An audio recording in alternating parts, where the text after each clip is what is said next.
దేవుని యొక్క అతి శ్రేష్టమైన నామమునకు మహిమ కలుగునుగాక.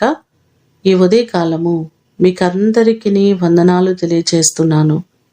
ఈ దినము మిమ్ములను బలపరచు దేవుని మాట. దేవుడే నాకు సహాయకుడు. కీర్తనలు 54వ కీర్తన 4వ చరణం. మన దేవుడే మనకు ఎప్పటికప్పుడు సహాయము చేసేవారు, మన పక్షముగా ఉండి మన అవసరతలన్నిటినీ తీర్చేవారు ఆయనే.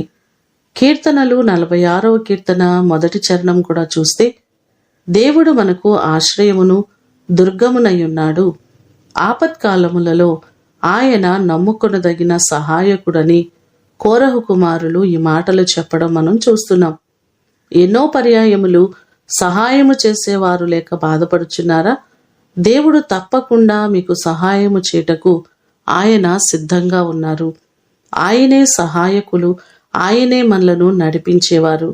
ఈ మాటలు వింటున్న మీకందరికీ దేవుడు సహాయకుడుగా ఉండి ఆయన మిమ్మును ఆశీర్వదించునుగాక.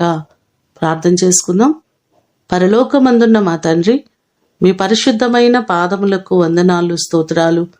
దేవుడే నాకు సహాయకుడు, ప్రభువే నా ప్రాణమును ఆదరించువాడని భక్తుడు అన్నట్లుగా మా ఆదరణకర్త మీరై ఉన్నారు. మాకు సహాయము చేసేది మీరే ప్రభువా. నీ కృపచేత మా ప్రియులెల్లరినీ జ్ఞాపకం చేసుకొని ప్రతి వారికి ఆపద కాలంలో, కష్టకాలంలో వారికి మీరు తోడై ఉండండి. వారి అవసరతలు, వారి అక్కరలు, కొదువలు సమస్తమును మీరు తీర్చండి ప్రభువా.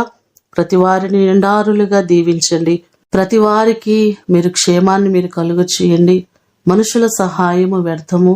దేవా, మీరే మాకు సహాయకుడవు, మీరు సహాయము చేయండి. ప్రతి వారిని మీరు లేవనెత్తండి.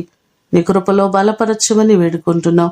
ఈ దినమంతా కూడా మీ సన్నిధి, మీ ప్రసన్నత మా అందరికీ మీరు కలుగ చేయమని యేసు అతి శ్రేష్టమైన నామమున అడిగి వేడుకొని పొందియున్నాము తండ్రి.